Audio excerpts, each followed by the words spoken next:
Dear viewers, আসসালামু আলাইকুম। তুমি অসুন্দর তাই চেয়ে থাকি প্রিয়, সে কি মোর অপরাধ নয়? নিশ্চয় অপরাধ। বন্ধুরা, কথা বলছিলাম ডক্টর মোহাম্মদ ইউনূস প্রসঙ্গে, যিনি স্বেচ্ছায় সজ্ঞানে জেনে বুঝে ছাত্র আন্দোলনের নামে অত্যন্ত নিখুঁত পরিকল্পনার মাধ্যমে শেখ হাসিনার সরকারকে উৎখাত করে একটি সাজানো গোছানো পরিপাটি দেশকে ধ্বংস করে দিয়েছেন। বলবেন তো যে আপনার কাছে কি প্রমাণ আছে যে ডক্টর ইউনূস এসব করেছেন?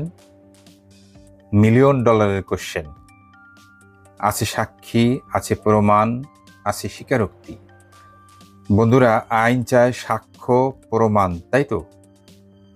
আমি আপনাদেরকে তথ্য, উপাত্ত এবং সাক্ষ্য বিচার বিশ্লেষণ করে হাতে কলমে দেখিয়ে দিব যে ডক্টর মোহাম্মদ ইউনূস একটি নিখুঁত পরিকল্পনা করে ষড়যন্ত্রের মাধ্যমে শেখ হাসিনা সরকারকে অপসারণ করে ঠান্ডা মাথায় দেশকে ধ্বংস করে দিয়েছেন। আর এটি অন্যদেরকে দেখার সুযোগ করে দেওয়ার জন্য লাইক, কমেন্ট এবং শেয়ার করে দিন, যাতে অসংখ্য মানুষ জানতে পারে ডক্টর ইউনূসের ষড়যন্ত্রের কাহিনী এবং চিনতে পারে তার আসল রূপ। সম্মানিত দর্শক, আমরা একটি অঙ্ক করব, আর সেই অঙ্কটিতে বেশ কয়েকটি সূত্র প্রয়োগ করব এবং বের করার চেষ্টা করব অঙ্কটির প্রকৃত রেজাল্ট। আর এই রেজাল্টটি বলে দিবে জুলাই আন্দোলনের নেতৃত্বের মহানায়ক আর কেউ নন, তিনি হচ্ছেন প্রফেসর ডক্টর মোহাম্মদ ইউনূস। তাহলে চলুন ঝটফট করে অঙ্কটি প্রস্তুত করি এবং সমাধান করে প্রকৃত ফলাফল বের করি। অঙ্কটি হচ্ছে 2024 সালের জুলাই মাসে বাংলাদেশের সরকারি চাকরিতে কোটা থাকা না থাকা, কিংবা কোটা সংস্কার, কিংবা বৈষম্য বিরোধীর ব্যানারে শেখ হাসিনার সরকারের বিরুদ্ধে আন্দোলনের নামে শিক্ষার্থীরা হতাহত হয় অসংখ্য মানুষ। কোটা সংস্কার নয়, বরং পুরো কোটা পদ্ধতিকেই বাতিল করে দিয়েছিল শেখ হাসিনার সরকার। কিন্তু তারপরও শেখ হাসিনার সরকারকে উৎখাত করা হয়েছিল। শেখ হাসিনা বলেছেন, ডক্টর ইউনূস দেশি বিদেশি ষড়যন্ত্রের মাধ্যমে তার কাছ থেকে জোর করে রাষ্ট্র ক্ষমতা ছিনিয়ে নিয়ে নিজেই রাষ্ট্রপ্রধান হয়েছেন। অন্যদিকে ডক্টর ইউনূস বলছেন, আমি কিছুই জানি না, ছাত্ররা আমাকে অনুরোধ করেছে তাই আমি এসেছি, এবং ছাত্ররা যখন আমাকে চাইবে না, আমি তখন আমার নিজের কাজে ফিরে যাব। অঙ্কটির মধ্য থেকে দুটি প্রশ্ন করা যেতে পারে। প্রশ্ন 1, শেখ হাসিনার অভিযোগ কি সত্য? আর যদি সত্য হয়, তাহলে কি প্রমাণের ভিত্তিতে আমরা তার অভিযোগটি সত্য বলে ধরে নিব? প্রশ্ন 2, ডক্টর ইউনূস যা বলছেন তা কি সত্য? আর যদি সত্য হয়, তাহলে তার কাছে কি প্রমাণ আছে যে তিনি সত্য বলছেন, নাকি তিনি মিথ্যে বলছেন? সত্য মিথ্যার যাচাই করতে চলুন দেখি সূত্র কি বলছে। ডক্টর ইউনূস আসলে কিভাবে, কখন জানতে পারলেন যে তিনি বাংলাদেশের সরকার প্রধান হতে যাচ্ছেন, এবং তখন তিনি কি বলেছিলেন?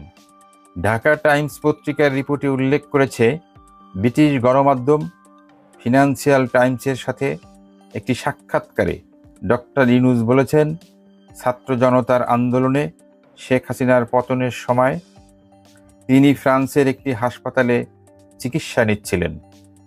তখন ছাত্ররা তাকে ফোন করে বাংলাদেশের সরকার প্রধান হওয়ার জন্য অনুরোধ করে, কিন্তু যারা ফোন করেছিলেন তাদের কাউকেই তিনি চিনেন না। সম্মানিত দর্শক, ডক্টর ইউনূসের কথায় দুটি পয়েন্ট পাওয়া গেল। 1, তিনি বলেছেন এই ছাত্রদের তিনি আগে চিনতেন না।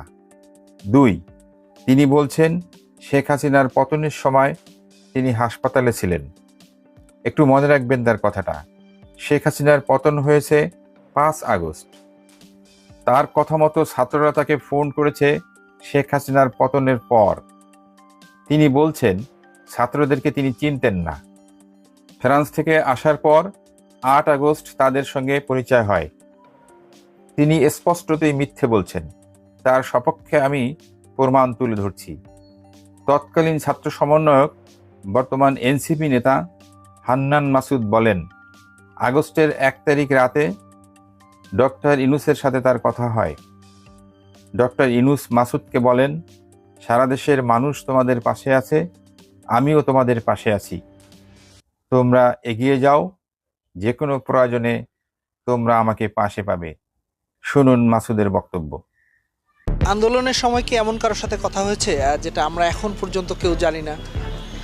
পহেলা আগস্ট রাতের দিকে আপনার আমাদের সাথে মুশকিল ফজল আনসারি ভাইয়ের মাধ্যমে ডক্টর মোহাম্মদ ইউনূসের সাথে আমার প্রথম কথা হয়। একটা সিগন্যাল অ্যাকাউন্ট খুলে দেন একটা প্রবাসী শিক্ষার্থী ভাই, উনি মালয়েশিয়ার একজনের নাম দিয়ে আমাকে একটা সিগন্যাল অ্যাকাউন্ট খুলে দেন, সেখান দিয়ে আমরা কথা বলি। উনি আমাদেরকে বলেন যে হচ্ছে সারা দেশের মানুষ তোমাদের সাথে আছে, তোমরা এগিয়ে যাও, তোমাদের যে কোনো সহযোগিতায় আমাকে পাশে পাবে ইনশাল্লাহ। এভাবে উনি আমাদেরকে একটা দেন, মানে মেসেজ দেন ডক্টর মোহাম্মদ ইউনূস। সম্মানিত দর্শক, আপনাদের কাছে প্রশ্ন, মাসুদ বলল আগস্টের 1 তারিখে ডক্টর ইউনূসের সাথে তার কথা হয়, অথচ ইউনূস বলছেন 8 আগস্টের আগে তিনি ছাত্রদের কাউকেই চিনতেন না। প্রশ্ন হলো, তিনি কি সত্য বলছেন নাকি মিথ্যে বলছেন? তথ্য প্রমাণ বলছে তিনি 100% মিথ্যে বলছেন। প্রিয় দর্শক, আপনারা কি এই লোকটিকে চিনেন? ওনার নাম নাহিদ ইসলাম, যিনি আন্দোলনের সময়ে ছাত্রদেরকে নেতৃত্ব দিতেন। অথচ বাংলাদেশের সাধারণ ছাত্ররা আন্দোলনের আগে কখনোই ওনাকে চিনত না। কিন্তু ছাত্রদেরকে বোকা বানিয়ে এই লোকটি রাস্তায় নামিয়ে এনে শেখ হাসিনাকে উৎখাত করে নিজেই হয়ে যান মন্ত্রী, হয়ে যান শূন্য পকেট থেকে কয়েক হাজার কোটি টাকার মালিক।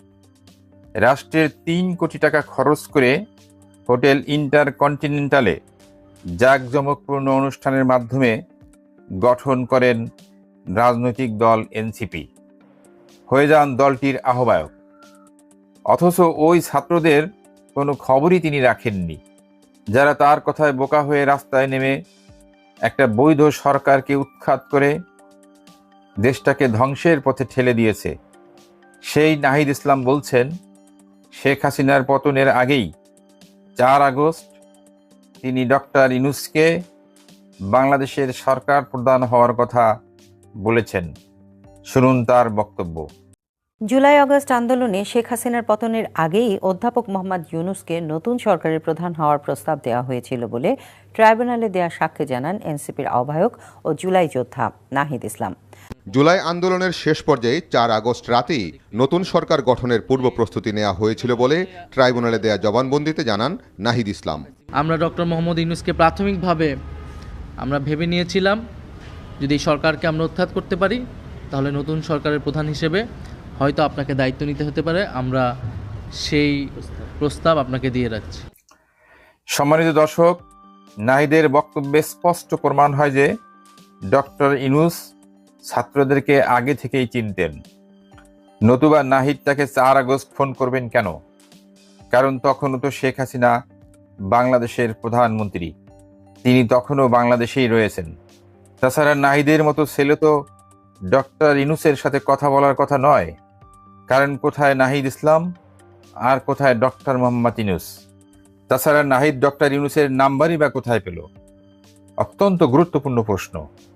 নাহিদ ইসলাম শেখ হাসিনার বিরুদ্ধে কোর্টে সাক্ষী দিতে এসে বলেন, তিনি 4 আগস্ট 2024 ডক্টর ইউনূসকে ফোন করে বাংলাদেশের সরকার প্রধান হতে বলেন, যা রাষ্ট্রীয় নথিতে প্রমাণস্বরূপ রেকর্ড হয়ে থাকলো। আর এ কথা বলে তিনি ডক্টর ইউনূসকে আসামির কাঠগড়ায় দাঁড় করালেন। অথচ ডক্টর ইউনূস বলছেন শেখ হাসিনার পতনের ব্যাপারে তিনি কিছুই জানতেন না এবং সমন্বয়কদের তিনি আগে চিনতেন না। আসলে তিনি মিথ্যে বলছেন, অসত্য বক্তব্য দিচ্ছেন। তিনি নিজের জালে নিজেই ফেঁসে গিয়েছেন। দেখুন আরেকটি প্রমাণ, তাজা প্রমাণ।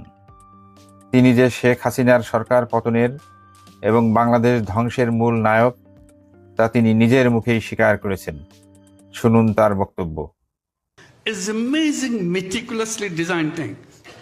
It's not just suddenly came, it's not like that. Very well designed. Even the leadership pattern, people don't know who the leaders.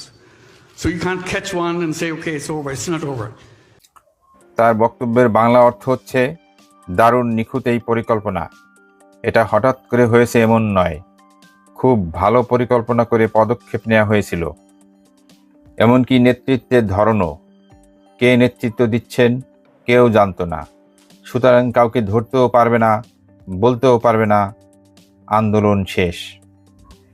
বন্ধুরা, আমরা যে অঙ্কটি তৈরি করেছিলাম সেই অঙ্কটির সমাধান করতে বেশ কয়েকটি সূত্র প্রয়োগ করেছি, কিন্তু রেজাল্ট কি? ফলাফল একদম মিলে গিয়েছে। শেখ হাসিনার অভিযোগই সত্য।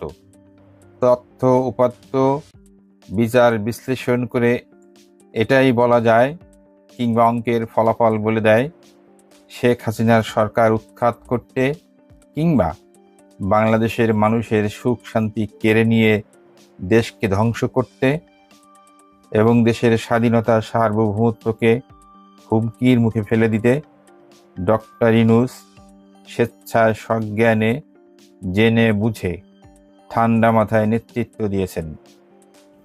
সম্মানিত দর্শক, আপনাদের কাছে প্রশ্ন, ডক্টর ইউনূস কি অপরাধী নাকি তিনি নিরপরাধ ব্যক্তি?